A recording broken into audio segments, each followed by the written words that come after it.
temple of thy spirit. Let my spirit feel the warmth of your embrace. Let me be a holy habitation where your spirit is pleased to dwell. Oh Lord, I long to know your glory. We have been talking on the topic freedom from spiritual dryness. हम आत्मिक सूखेपन से आजादी के इस विषय पर चर्चा कर रहे हैं। Many Christians and believers, after knowing Jesus Christ, walk in dryness in their spiritually dry in their lives. बहुत से विश्वासी लोग प्रभु यीशु मसीह को जानने के बाद भी अपनी जिंदगी में आत्मिक सूखेपन में से होकर जाते, आत्मिक सूखेपन में जीते हैं। And the problem is because they don't know what they need to do to come out of it. समस्या यही है कि वो नहीं जानते हैं कि इसमें से बाहर आने के लिए उन्हें क्या करना चाहिए। So years and years they'll be struggling in spiritual dryness, no happiness. और इसलिए कई साल तक वो ऐसे ही आत्मिक सूखेपन से लड़ते चले जाते हैं और इनकी जिंदगी में कोई भी खुशी नहीं होती है। They are not able to enjoy the sin and the world as they were enjoying before. पहले जैसे संसार में वो पाप का आनंद उठाते थे, अब वो उसे नहीं उठाते हैं।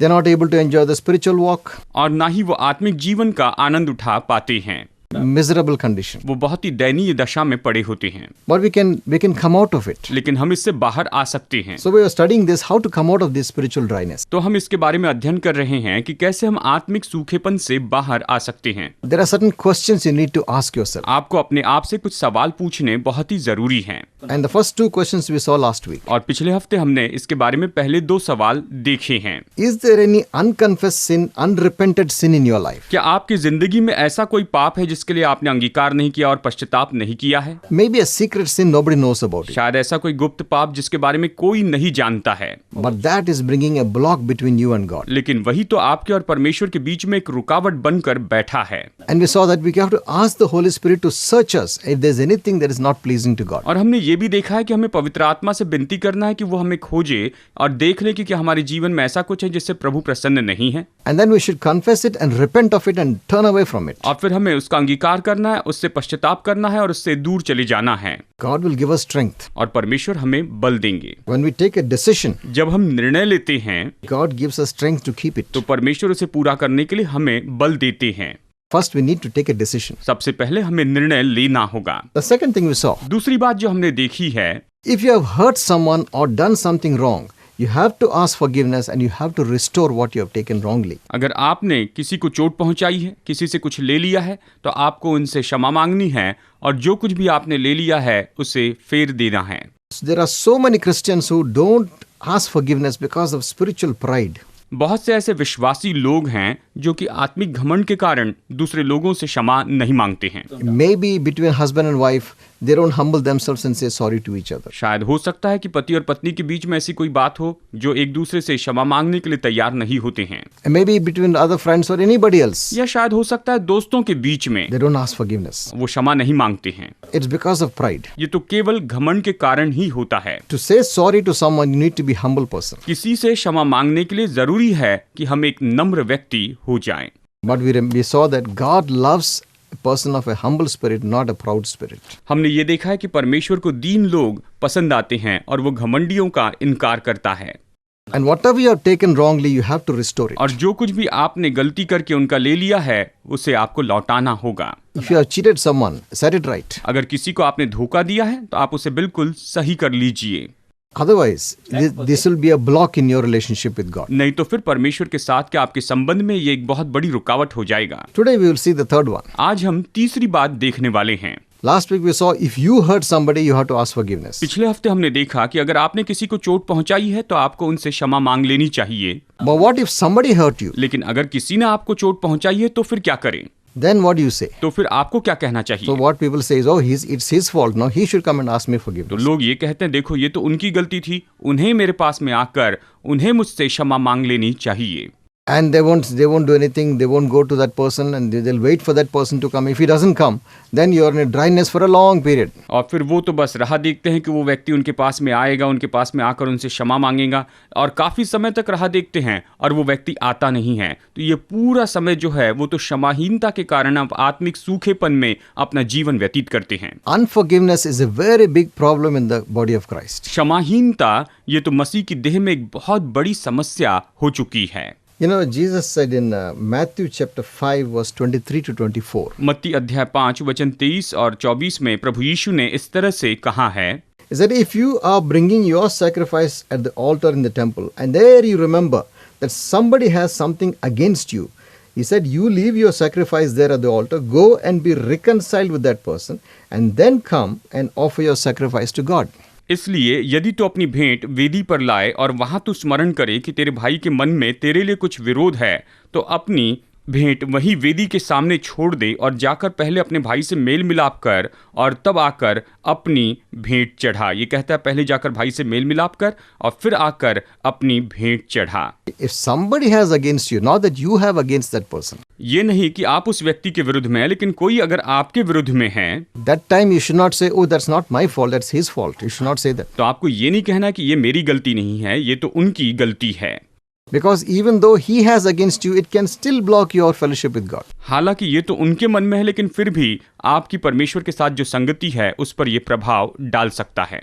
So Jesus said, leave your gift at the altar. If you remember somebody, go to him, be reconciled first, and then come and offer your gift. यीशु ने कहा कि अपनी भेंट वहां पर वेदी के सामने छोड़ दे और पहले जाकर उससे मेल मिलाप कर और उसके बाद में आना और फिर तब परमेश्वर के सामने तो अपनी भेंट चढ़ाना। See, Jesus gives some very practical things. It's not easy to do it, but you can do it. यीशु ने यहाँ पर बहुत ही व्यवहारिक बात बताई है और ये करना आसान नहीं है, लेकिन आपको इसे करना ही पड़ेगा। Now, if someone has hurt you also, you need to first of all forgive that person. अगर किसी ने आपको चोट पहुंचाई है तो सबसे पहले आपको उस व्यक्ति को क्षमा करना पड़ेगा। Many people are unable to forgive the grief, the hurts that people do to them. They are unable to forgive. बहुत से लोग जिन लोगों ने उन्हें चोट पहुंचाई है उन लोगों को क्षमा नहीं कर पाते हैं It becomes a wound in their heart. और ये तो उनके दिल में मानो एक जख्म बन जाता है। Whenever you see that person, that anger comes back inside your heart. जब भी आप उस व्यक्ति को देखते हैं तो आपके दिल में उस व्यक्ति के लिए क्रोध उभर कर आता है And you're not able to think of him peacefully and lovingly. और आप उनके बारे में शांति से या फिर बड़े प्रेमपूर्ण रीति से नहीं सोच सकते हैं। Unforgiveness in our heart to someone who has hurt us will be a big block in our relationship with God. जिस व्यक्ति ने हमें चोट पहुंचाई है उसके प्रति क्षमाहीनता का दिल रखना ये तो परमेश्वर और हमारे बीच में एक बहुत बड़ी रुकावट हो जाता है।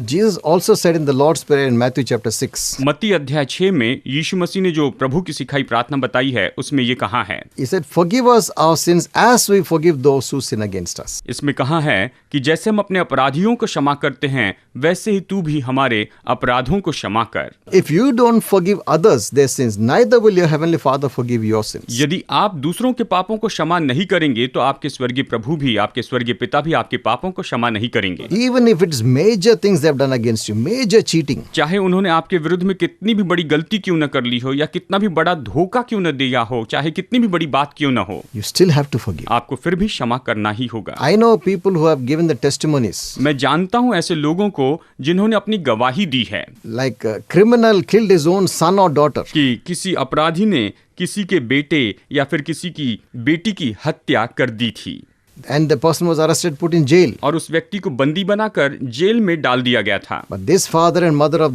the person who died, और वो बेटा या बेटी जो मर गया था उसके माता पिता, they were able to forgive that killer. वो उस अपराधी को, वो उस हत्यारे को क्षमा कर पाए। And they went to the prison and they prayed for him and loved him. और वो जेल में गए, उन्होंने उस अपराधी के लिए प्रार्थना की, उससे प्रेमपूर्ण व्यवहार किया। See, it's possible to do these things. देखिए ये सब कुछ करना संभव है।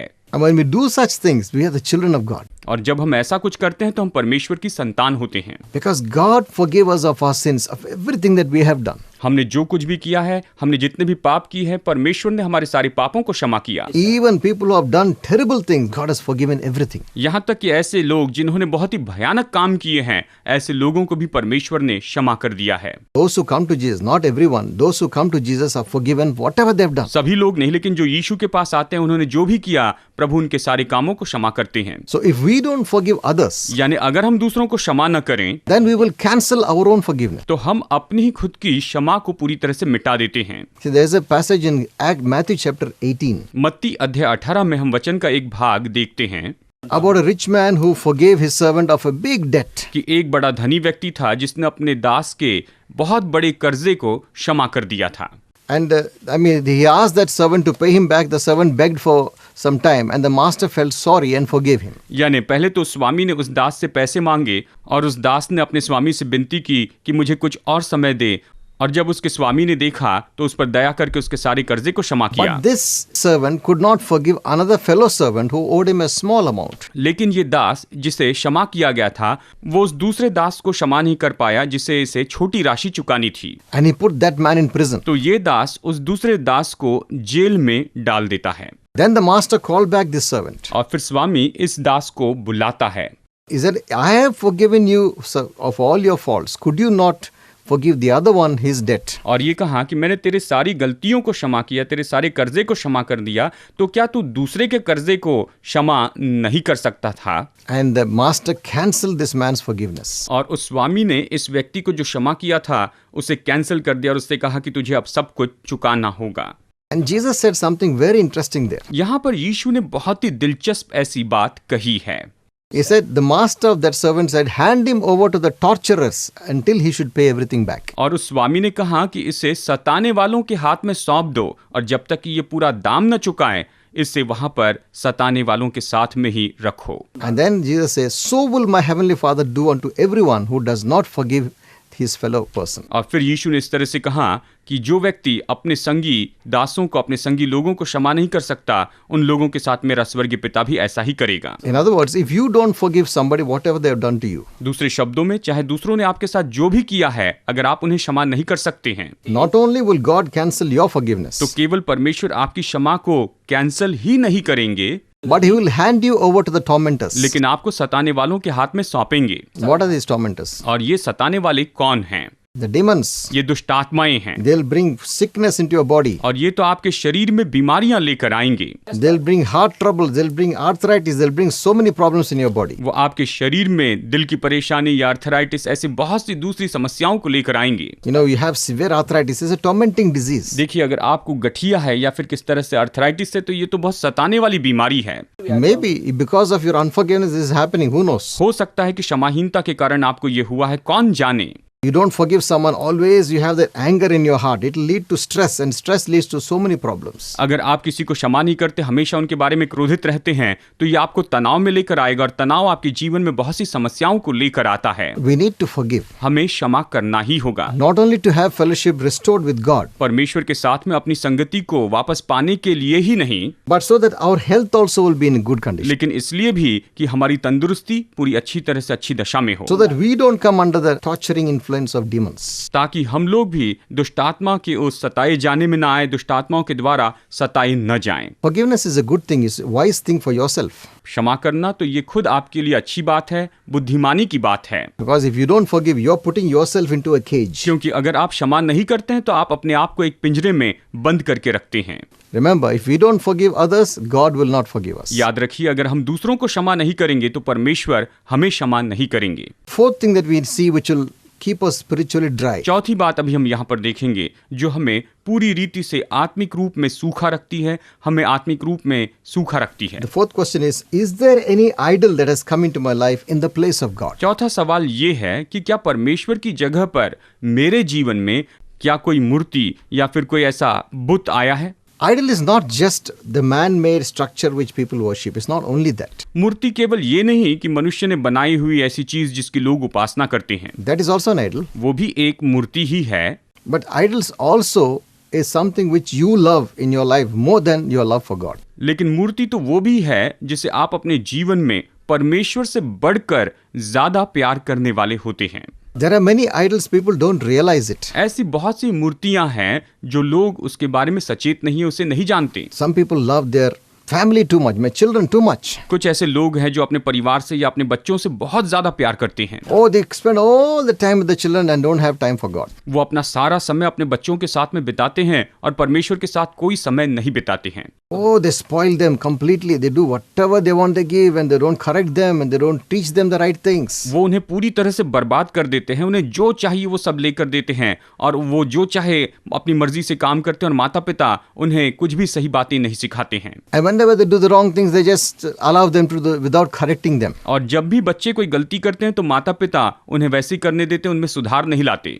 And those children will turn out to be so horrible in their life. और ऐसे ही बच्चे आगे जाकर अपने जीवन में एक भयानक व्यक्ति हो जाते हैं। But you have kept that idol. Your children have become your own idol. लेकिन आपने अपने जीवन में मूर्ति बनाकर रखी है, आपके बच्चे आपकी मूर्ति हो गए हैं। Maybe your wife or husband also can be an idol. शायद हो सकता है कि आपके पति या आपकी पत्नी आपकी मूर्ति हो गए हैं, Or other family members. या फिर परिवार के दूसरे सदस्य, Could be your job. या शायद ये आपकी नौकरी हो सकती है, Could be your hobbies. या आपकी पसंदीदा बातें। Maybe you like sports too much. You spend all the time watching cricket.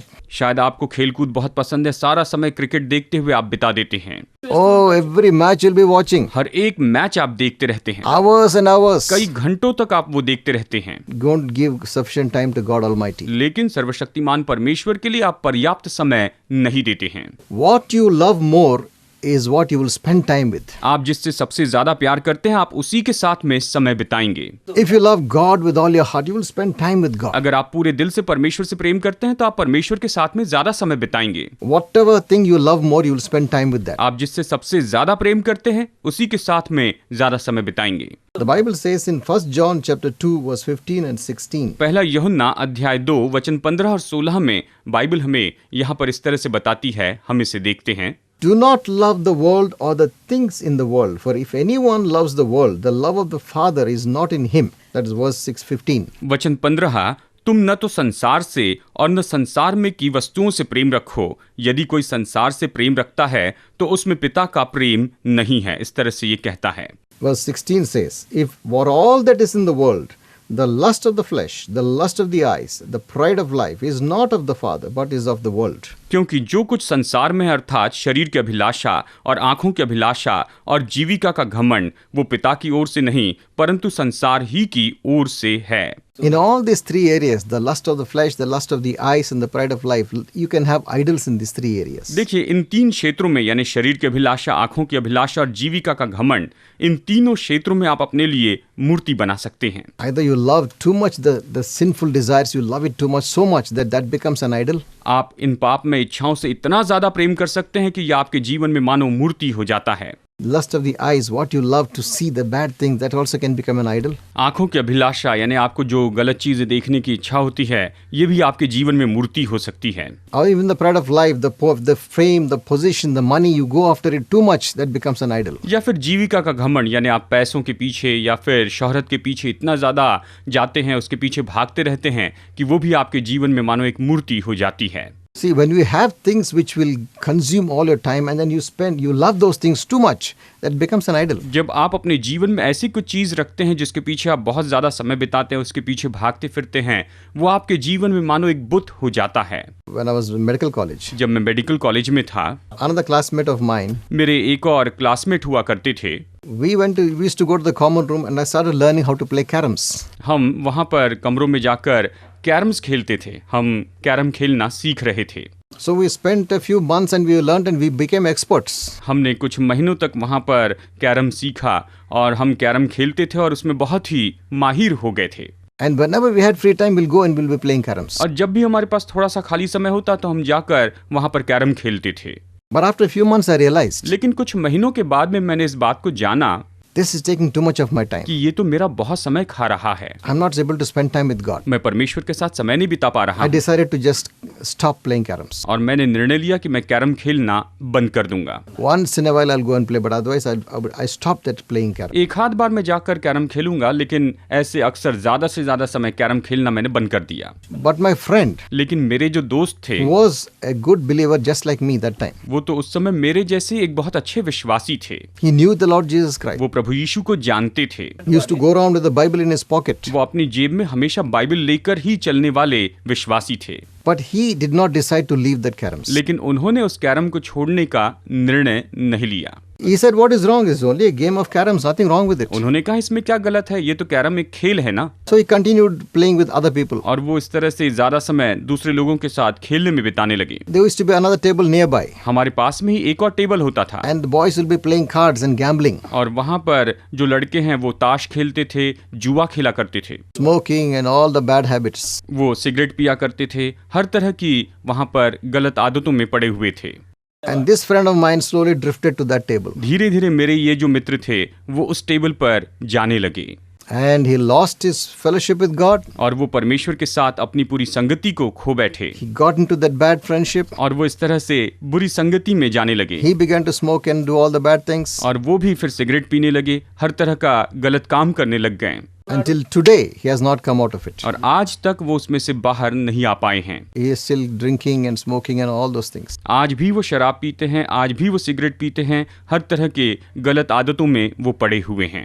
Both of us were Christians. हम दोनों के दोनों विश्वासी थे। But I decided to come out of that thing because it was becoming an idol. मेरे जीवन में वो मानो एक बुत हो रहा था, इसलिए मैंने निर्णय लिया कि मैं उसमें से बाहर आऊंगा। But my friend did not take that decision. लेकिन मेरे दोस्त ने ऐसा निर्णय नहीं लिया And that idol pulled him deeper and deeper into the wrong direction. और उस बुत ने उन्हें धीरे धीरे और गहराई में लेके जाने लगा और उन्हें गलत दिशा में ले जाने लगा And it spoiled his life. और उसकी पूरी जिंदगी बर्बाद हो गई। If you allow idols to remain in your life, अगर आप अपने जीवन में ऐसी बुरी आदतों के बुतों को रहने देते हैं, अपने जीवन में उन्हें वास करने देते हैं, they will pull you in the wrong direction. तो वो आपको गलत दिशा में खींचते चले जाएंगे। They will make you lose your fellowship with God. परमेश्वर के साथ की आपकी संगति को आप खो बैठेंगे। Spiritually, you will become dry. आत्मिक रीति से आप सूख जाएंगे।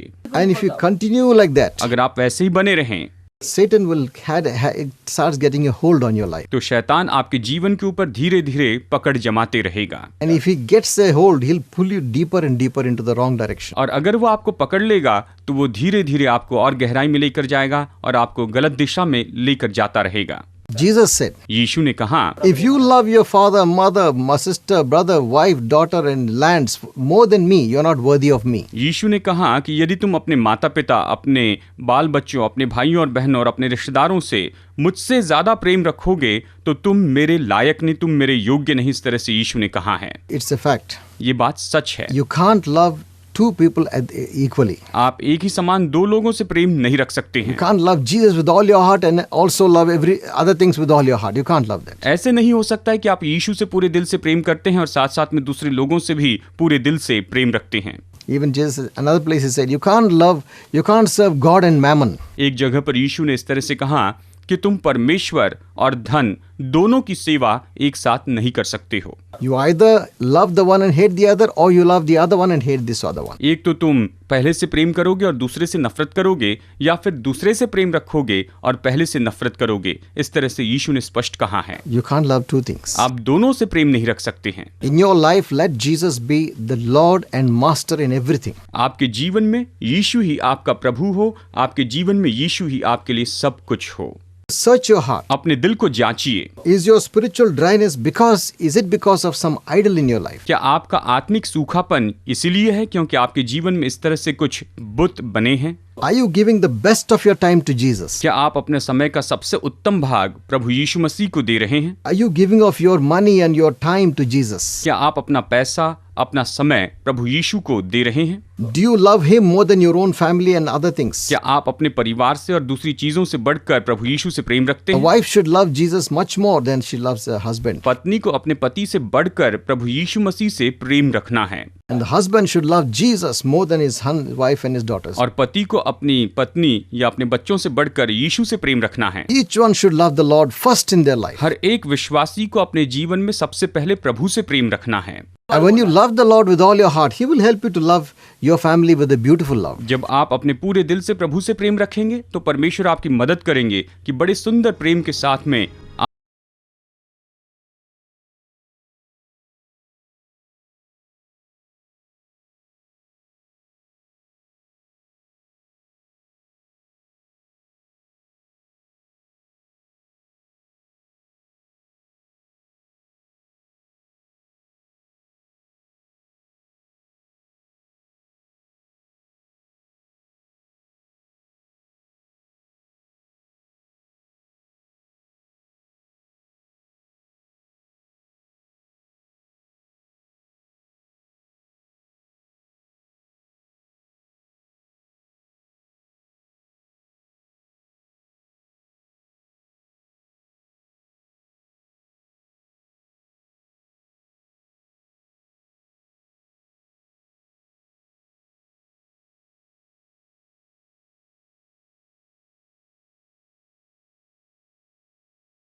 मैं यीशु के नाम में उस बीमारी को डांटता हूँ। I rebuke that cancer in Jesus' name. मैं उस कैंसर को डांटता हूँ प्रभु यीशु मसीह के नाम में। Any disease that is upon you, चाहे कोई भी बीमारी जो इन लोगों पर है, in Jesus' name be healed. यीशु के नाम में ये चंगे हो जाएं। I break the curses upon your life. मैं इनके जीवन पर के सारे श्रापों को तोड़ देता हूँ। By his stripes I declare your healing. प्रभु यीशु ने जो कोड़े खाए हैं उसके द्वारा मैं प्रभु इनकी चंगाई की घोषणा करता हूँ। Jesus' name I pray. यीशु के नाम में प्रार्थना करता हूँ। Amen. आमेन।